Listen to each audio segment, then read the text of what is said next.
It has a believable message. It's based on proof and evidence. What overtook you about Islam that had you accept it? Allah, there's only one God and Jesus was his messenger. Allah, la ilaha illallah. Allah, there's only one God and Muhammad is his messenger. Allah, la ilaha illallah.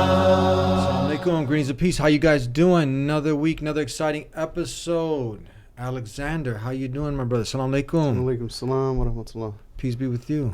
Likewise, my brother. How's everything? Good. Alhamdulillah. So it's the $1 billion question. I don't call it the $1 million question. I call it the $1 billion question. And that's why you're here, to share your story. Tell us. People usually nowadays, people are thinking that, hey, if I'm going to become a Muslim, that's probably the last thing that people are going to have on their list. They'll join every other religion, you follow me, because it's kind of cool. But nowadays, there's so much heat on Islam. But you became a Muslim. How long ago was that? That was 14 years ago. 14 years ago. Yes. I don't know which guest I asked. Was it at that time, was there as much, when I say heat, I mean it's all over the news. As soon as you say Muslim, people start thinking some ludicrous things, attributing to it, terrorism and all sorts of nonsense.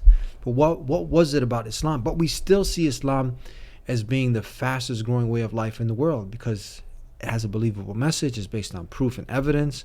What overtook you about Islam that had you accept it? What overtook me? Well, during that time, I know there was the war in Iraq. And it was shortly after the World Trade Center incident. But me accepting Islam had I had no idea who it was that did that, or that had no impact on my finding Islam. I'd say primarily there was a friend of mine who told me about Islam, over a course of probably 2 or 3 months maybe. Is a Muslim friend of yours? Yeah, it's a Muslim friend of mine. And what was it about Islam that had you accept it? Well, after talking with him for some time, it would be on and off, and we met through non-Muslim friends. We were mutual friends, and from time to time, when he would invite me to his house, he would tell me a little bit about Islam. It wasn't the main focus of our hangout time, but from time to time he'd bring it up. He'd tell me what he thinks, and eventually I picked up my own book on a biography of the Prophet, peace be upon him, and read that. And what really took me were the letters that he sent to the kings and the rulers at that time, inviting them to worship Allah alone. And so it was primarily the letters. That's what actually brought me to be able to go to the mosque and take shahada there. Oh, so you're talking about the time in history when Prophet Muhammad, who we believe is the last and final messenger, in a line of messengers, and that kind of, when you explain that chronological order to people, it makes sense. Okay, there was the first man, Adam. He was told to submit his will to God. He was a Muslim. That's what a Muslim is. The sun is a Muslim, the trees are, everything that submits its will to God is a Muslim. That's simply what it means. So when we start with the first man, Adam, and then you move along to all the other messengers, just to name a few, Noah, Abraham, Moses, Jesus, Muhammad, it's that line, and it's the same. It's one humanity, one way of life. Submit your will to the creator of life, the one who created life, and do good deeds. You're going to be accountable on the day of judgment. You can't just do whatever you want and live life without a purpose. There is a purpose. So now when you explain these things, it just makes sense. And now when we study the life, and this is what you're referring to, the life of the last and final messenger, documented like no other human being in history. This is amazing. Everything that you need to know about him is documented. So particularly, this is amazing. He sent out letters to the leaders at that time, inviting them to God, inviting them to submission to the Creator, not the creation, to Islam. And that had a profound effect on you? Yeah.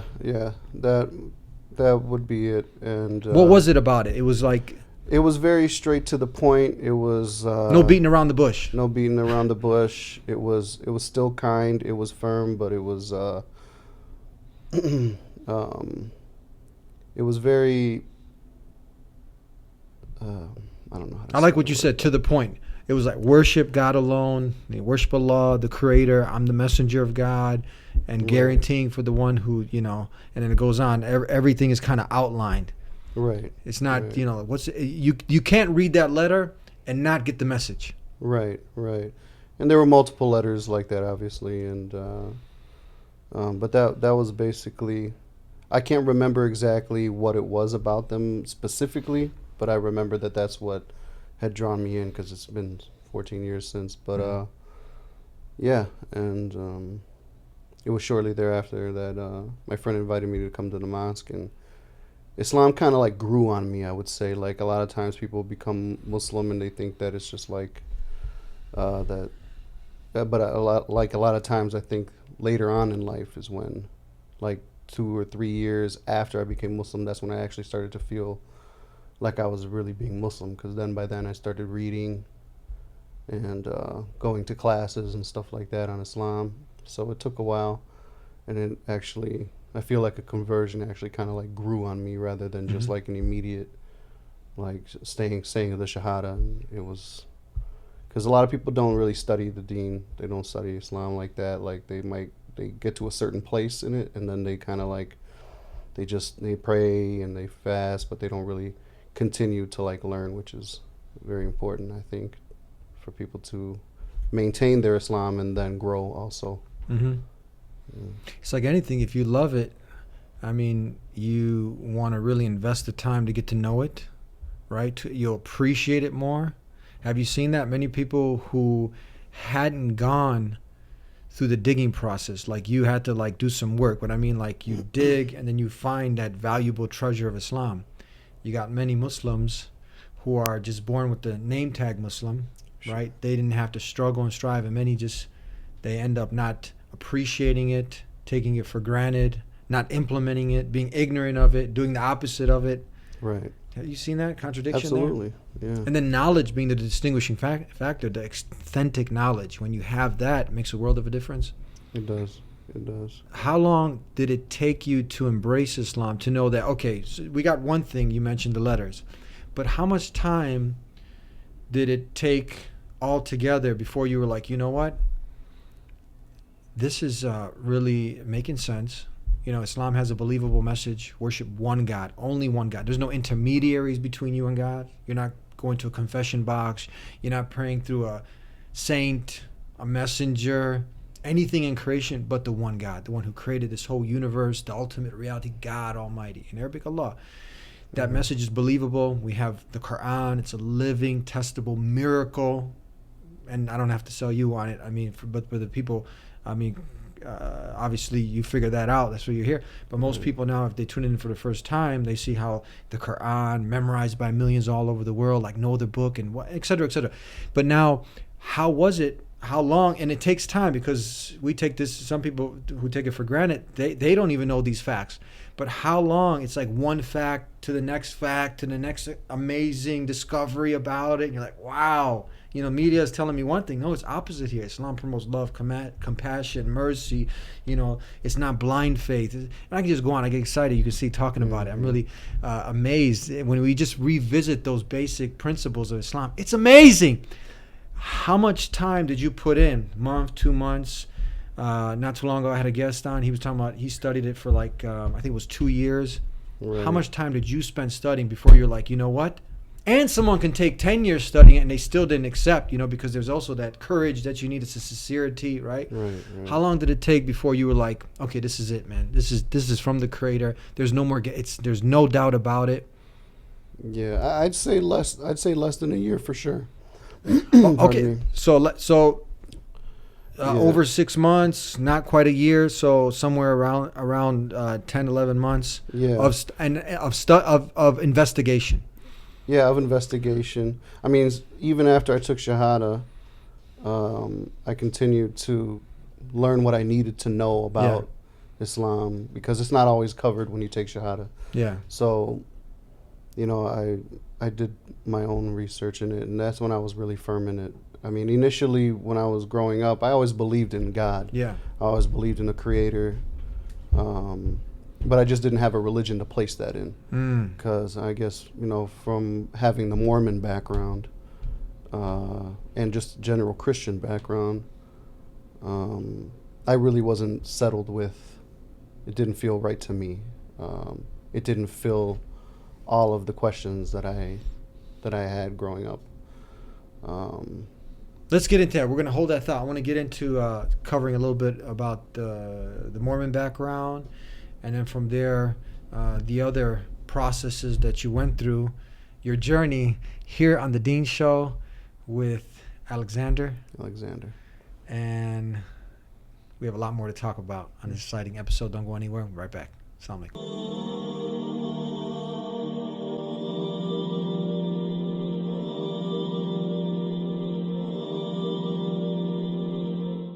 Back here on the Dean Show with Alexander.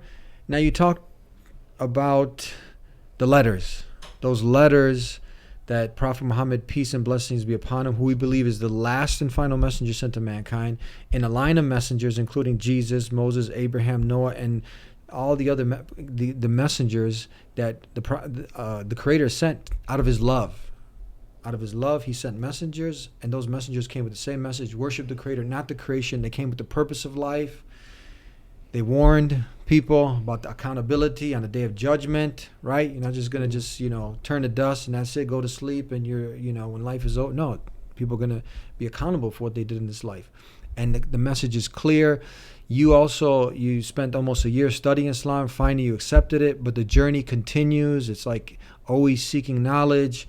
And then you appreciate this. The more it's, for me, it's like the more you study it, the more you're convinced of it. I've had so many different scholars of different religions, and the more they gained a proper understanding and they really went deep into that religion, they figured this is a man-made religion, right? And they got more knowledge of it, but more unconvinced that it was divine.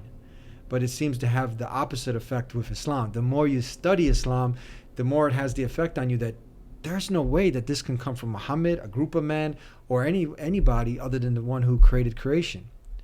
And before that, let's get into a little bit of the history. You said that you mentioned the Mormon religion. Right. Yeah. Right. So were your parents Mormon? Yeah, my mother was Mormon. It was probably around, I was like 8, maybe 9 years old. I started going to the church. And that's a rough estimate. And it was 3 hours long. And what was 3 hours long? The whole service, like on that Sunday. Every Sunday? Every Sunday, yeah. 3 hour sermon? It was not just a sermon. It was divided into 3 classes, but there was like a main thing for everybody. That's like their Jummah? Yeah.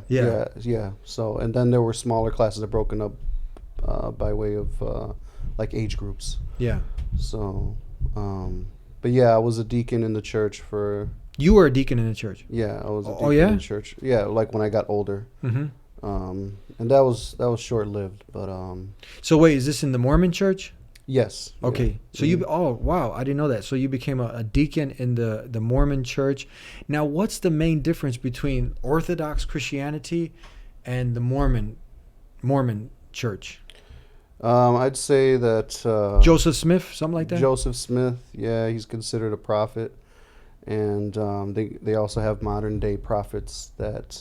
I mean, they claim to be prophets today, and that they receive like divine inspiration or revelation from God. Yeah. And that's definitely one of the main aspects of Mormon versus just a general Christian. Do they still? What about the concept of God, of Jesus being divine, dying for your sins? Is that still there in Mormonism? Yes, it is. Yes, it is. And they have a Book of Mormon, which apparently came from, Joseph Smith. He had found them. There apparently it was during the time of Jesus. There was another book called the Book of Mormon that was lost, that apparently he found. Mm-hmm. From my understanding. Yeah. But what did that entail? You being a deacon in the Mormon church? Basically, we'd pass out the bread like when it was time for sacrament, water, and that's where they start you to become like it's like the beginning stages of coming to like becoming a missionary. But I never did complete all of that. I started to get, maybe it was because I was also young and I was also like getting into high school and all that, started to not go to church anymore. Didn't want to. It was harder and harder for my mom to get me up to do it, so just stopped going. What is when you go to the 3-hour session on, what is it, Sundays? The Mormon. Yes. What do they call that? Is Is there a particular name for it? not that I remember. Okay, so now, did they have, what would anyone be allowed to come? Like, anyone can come to the mosque on Friday. That's like every Friday.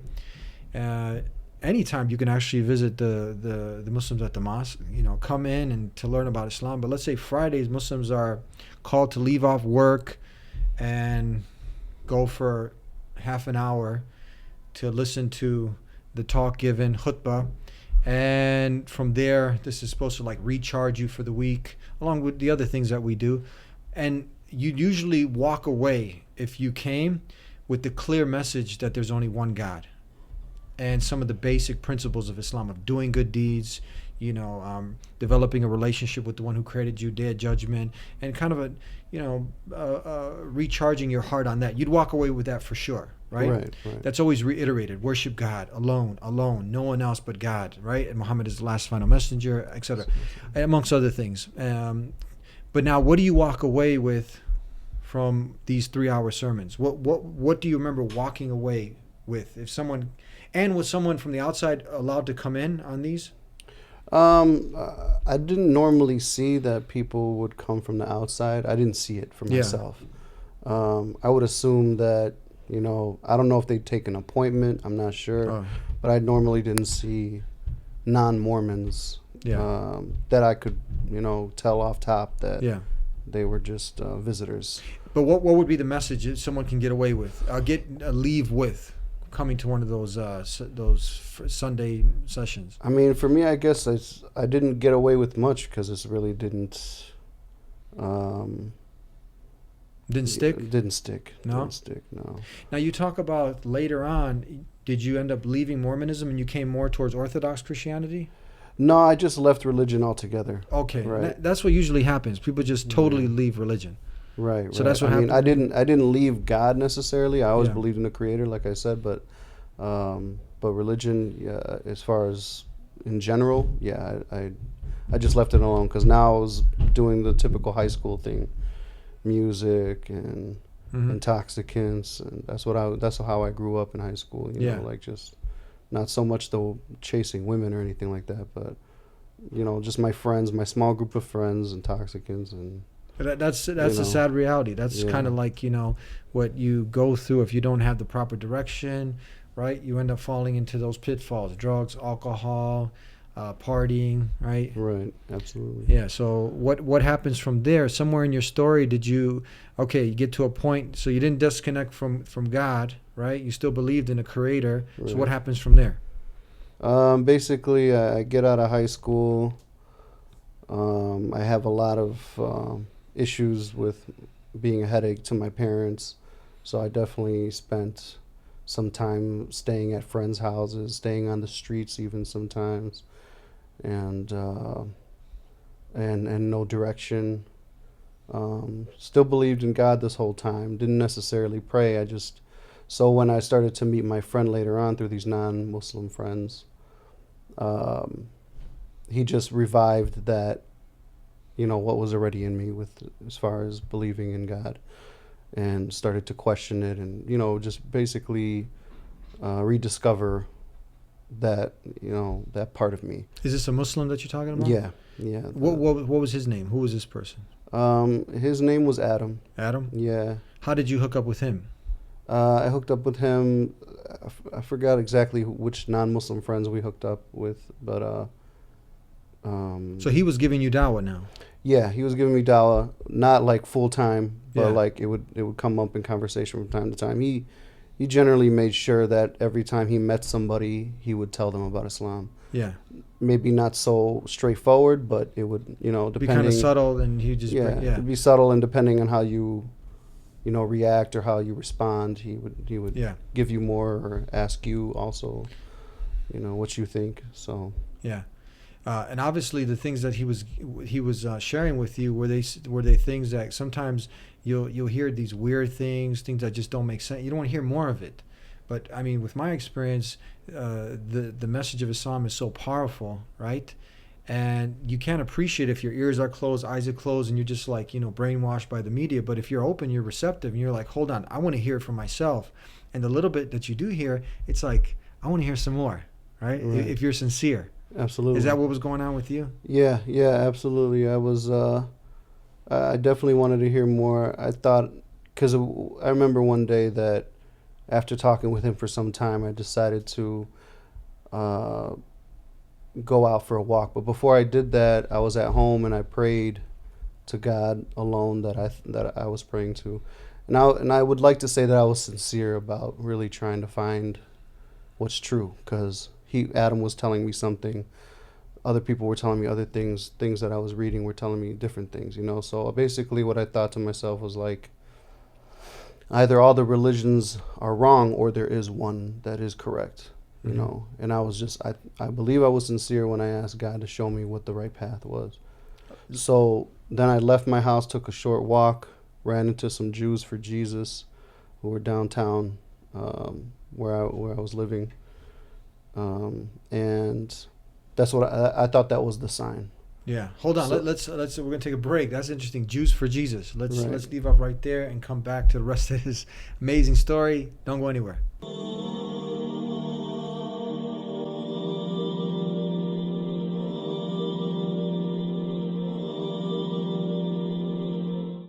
Back here on the Dean Show, we left off where you made, okay, this is very important. So we're dissecting kind of your story and seeing where we can derive some benefits. And I think this is really profound. It's something simple, and some of just the most simple and basic things are overlooked by people. But that's right there. That's where your remedy is. That's where the solution is. That's where the power is in some of these simple, basic things that you just did and many people are not doing. You prayed to God alone. Right, not to the creation, nothing, not to a Jesus, Muhammad, nobody, just to the Creator. You prayed, right? Right. And you asked for some direction, guidance, right? And we believe firmly, if you're sincere with yourself, with God, with the Creator, right? You don't have an image of God, not a painting, not a statue, nothing. It's just the one who is above, who created creation, above creation. He's running creation, the one who created Jesus and this whole universe and everything in it. You prayed to him, and now you bump into Jews for Jesus. Jews for Jesus. How does that work? So, I mean, basically they were outside giving their dawah Yeah. and calling people to their way, but and I didn't really know what was going on with them, but for some reason after I had prayed and left, and I thought that was, naturally I thought that was like, okay, this is it right here. Yeah. So they gave me a Bible and they gave me like a little cross to wear or something, like a little cheap cross to wear. Yeah. And I came home with that stuff and started to read the Bible, and my brother said something basically disapproving of it, or he was just like thought it was silly that I was like engaging myself in Older that. brother, younger brother? Younger brother. Was he into any religion at all? Was he? I think at the time he was like into Buddhism or something like that. Okay. But he wasn't telling me to follow that. But he was just like, "No, man." Like, I forgot exactly what he had said. But and then I kind of agreed with him. Mm-hmm. I guess I kind of like, followed suit with what he was saying. Yeah. But I ended up coming back to Adam and talking with him until, like he invited me to the mosque. So he Yeah. kind of took me by the hand. Mm-hmm. To come to the mosque. I didn't say like, yes, I want to go right now or anything. He's like, so would you want to come to the mosque? I said, sure. Yeah. So, he kind of led me there and took shahada with some witnesses. Yeah.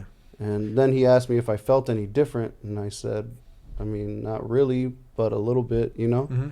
And then like, it wasn't until much later that I started to read and all that.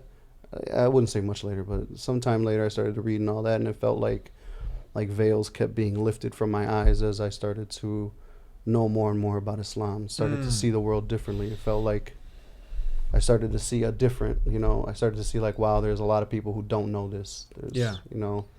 And it's real. It's real. It sets a lot of peace in my heart to be able to know that what's gonna eventually happen after everything is said and done and we're in the graves. Yeah. So That's important. That you mentioned that he asked you, do you feel any different? Many people, after they take shahada is simply that declaration of faith. Obviously, for the people who don't know, is testifying, declaring what's in your heart. Let it come out with your lips. If you love your wife, you love your mother, you tell them, I love you, right? right. You testified to it. You'd have no problem testifying if someone stole your wallet and the police needed a description, said, who's the person who took it? I'll testify right in court, right? Right. You testify. So now you know that who's your creator?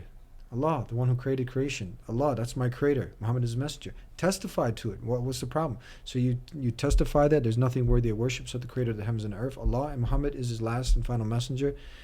And the amazing thing is, this wouldn't exclude, but it would include all the preceding messengers, obviously. Jesus, Moses, Abraham, and all the other messengers. And from there, many people, they feel like a weight has been lifted off them. But not necessarily that you're like, something mystical and you're people waiting for this experience. No.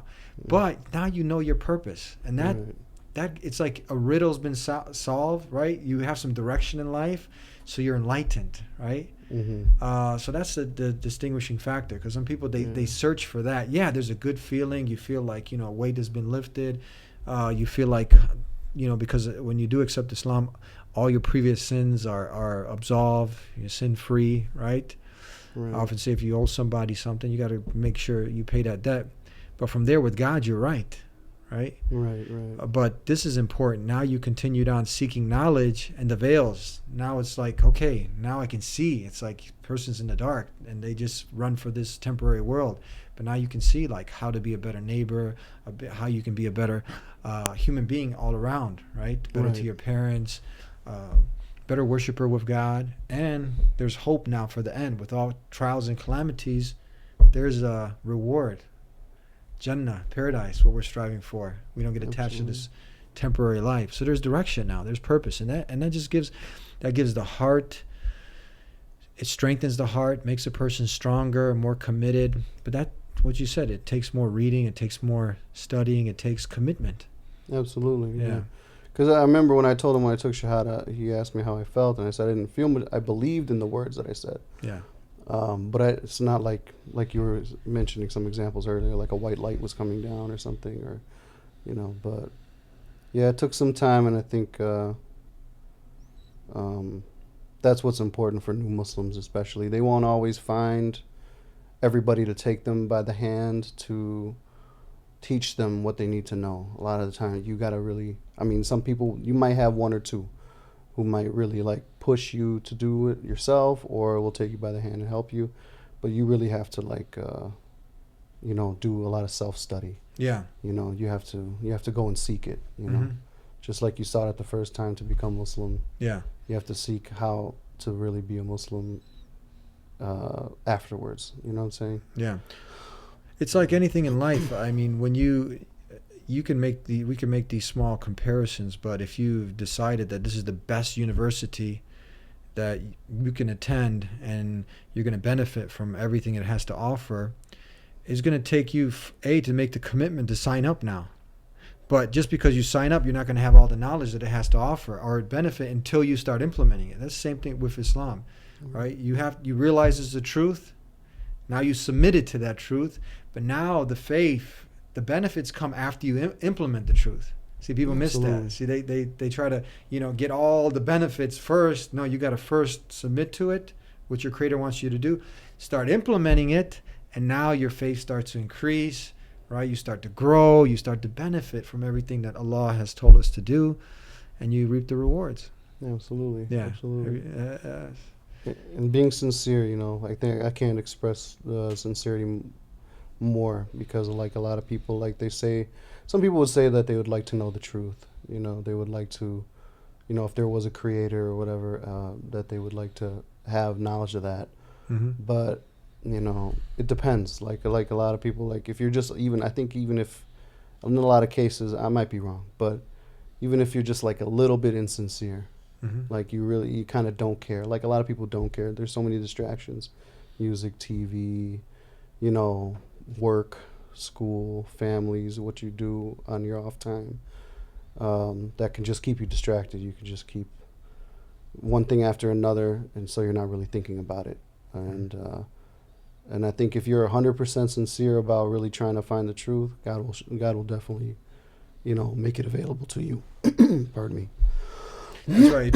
Sincerity. You got to be sincere. You got to want it, just like you wanted that man or woman, right? You chased that person, Right. just like you wanted that job. You chased it. You wanted that car, whatever you wanted are material things. These are all material things, right? You chased it. You fought for it. You sought for it, and you got it. This is the test now. Are you willing to do the same, even half that much, to acquire the truth, to Right. connect with your Creator? But like you said, people are distracted. Entertainment, all these other things are more important.